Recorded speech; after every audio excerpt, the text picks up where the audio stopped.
这是庄世光老师为 LibriVox 所提供的录音。唐诗300首第8首《望岳》，杜甫。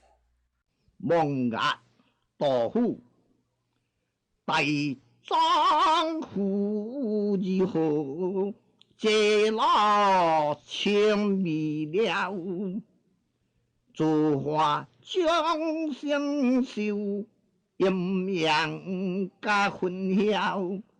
东乡先情影，国切入归鸟。回当年决定，一览江山笑。完。LibriVox 录音是公众所有的，